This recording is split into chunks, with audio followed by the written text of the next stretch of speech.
La lutte contre les stéréotypes est devenue une réalité à l'école, une réalité quotidienne et un vrai combat, sans doute d'ailleurs un combat idéologique, ou du moins assez teinté d'idéologie.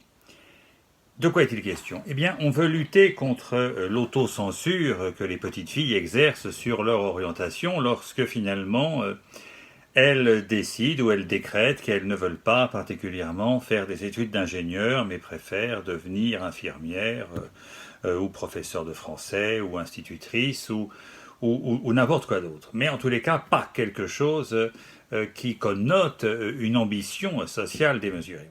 Et on considère que cette autocensure que les petites filles exercent sur elles-mêmes, eh bien, elles l'exercent au nom de la société patriarcale et machiste dans laquelle nous vivons, comme si finalement elles intégraient, sans même s'en rendre compte, le sort dévolu aux femmes dans nos sociétés.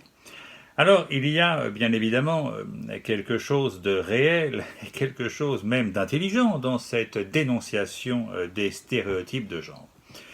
En revanche, je ne suis pas certain, pour pas dire même que je suis à peu près certain, qu'ils sont assez mal nommés et qu'en réalité, les stéréotypes de genre ne sont pas du tout ceux auxquels nous croyons et ceux auxquels nous avons l'habitude de faire référence. Alors, qu'en est-il exactement? Voilà ce que nous allons voir. Il faut ici rétablir la réalité dans ses droits.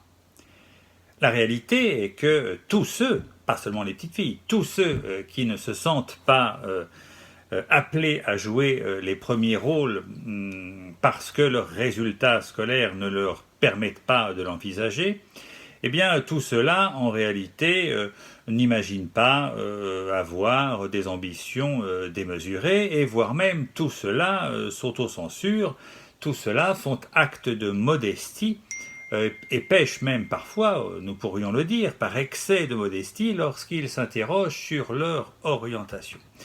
Et cette modestie, en réalité, ne recoupe pas le partage des filles et des garçons. Il y a bien évidemment autant de filles que de garçons qui font preuve de cette modestie. En d'autres termes, tous les professeurs ont rencontré continuellement et chaque année dans leur classe des filles présomptueuses et des garçons modestes. Alors ils ont rencontré aussi des garçons présomptueux et des filles modestes, mais en tous les cas, ce qui est sûr, c'est que le partage des présomptueux et des modestes ne recoupe pas le partage des filles et des garçons. Loin s'en faut. Je crois qu'il recoupe plutôt le partage de ceux qui, par leurs résultats scolaires, se disent que ils peuvent jouer un rôle important dans notre pays, et donc ils peuvent ambitionner de rejoindre ce que j'appellerais la classe des maîtres, et que tous les autres, finalement, acceptent ou se font à l'idée qu'ils n'arriveront jamais à s'inscrire dans la classe des maîtres et qu'ils devront réussir à se contenter d'appartenir à la classe des domestiques. Or, il me semble qu'il y a là quelque chose d'un genre social, de deux genres sociaux, le genre des maîtres d'un côté et le genre des domestiques de l'autre. Voilà, en réalité, le véritable constructivisme social auquel nous assistons et qui se produit à l'école et à travers l'absorption sans doute irréfléchie, simplement en percevant le monde dans lequel nous vivons. Eh bien, je ne suis pas du tout certain que les petites filles perçoivent une domination masculine, mais en réalité, ce qui se perçoit dans notre société, et cela de plus en plus, c'est qu'il y a une véritable domination que l'élite exerce sur les domestiques ou sur le peuple, et que cette domination ne trouve plus de limite, du moins c'est ce qui ressort à la simple observation de cette société.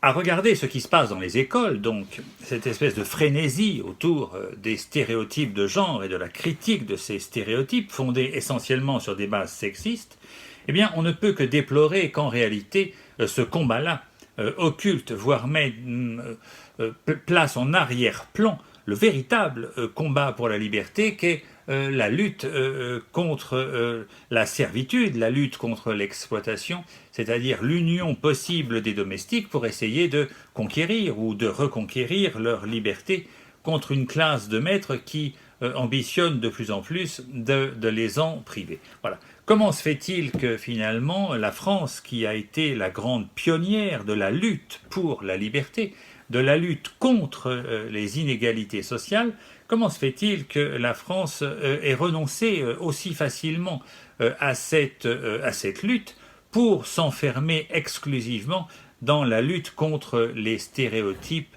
de genre fondés, encore une fois, sur la seule différence sexuelle?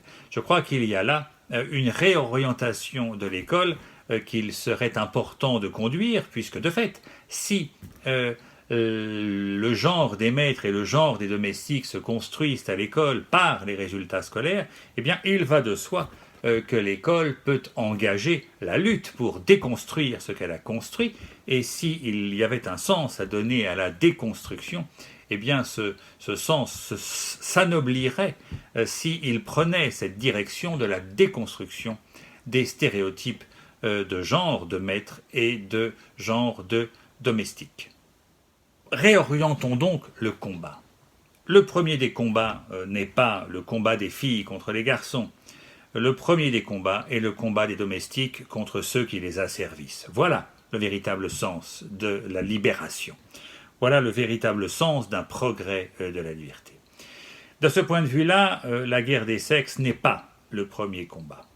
Et l'on peut se demander, en étant évidemment un peu cynique, mais parfois il n'est pas mauvais d'être cynique, et j'ai même envie de dire qu'il est parfois très bon d'être un peu cynique, si en réalité les maîtres qui nous dirigent n'ont pas jeté en pâture aux domestiques qu'ils asservissent cette idée d'une lutte frénétique des filles contre les garçons ou de la libération de la femme. Parce qu'en réalité, il faut se poser la question, à qui profite cette lutte féministe? À qui profite cette lutte des filles contre les garçons? À qui profite cette lutte contre les stéréotypes de genre fondés, encore une fois, sur la différence sexuelle? Eh bien, je ne suis pas certain qu'elle profite aux filles, et elle ne profite pas non plus d'ailleurs aux garçons, mais je suis absolument certain, en réalité, qu'elle profite aux maîtres qui nous dirigent. Parce que le vieux principe continue d'être pertinent. Il faut diviser pour régner. Et donc, pour que les maîtres puissent régner impunément sur les domestiques, eh bien, il va de soi qu'il leur faut trouver comment diviser les domestiques.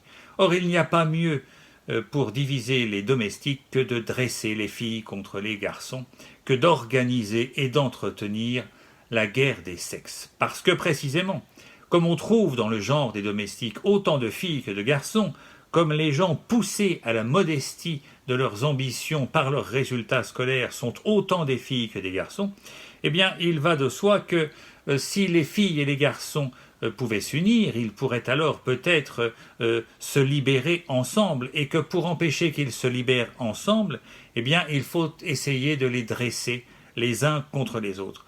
En d'autres termes, eh bien il y a quelque chose de l'ordre d'une stratégie qui est d'ailleurs assez pertinente, parce que aujourd'hui finalement on entend partout cette idée-là qu'il faut impérativement que les femmes se libèrent. Mais je ne suis pas sûr qu'il y ait de chemin de libération pour les femmes qui soit un chemin spécifique. Le chemin de la libération, c'est le même pour les femmes et pour les hommes. En d'autres termes, il n'y a qu'un seul chemin pour se libérer. C'est le chemin de la libération des domestiques.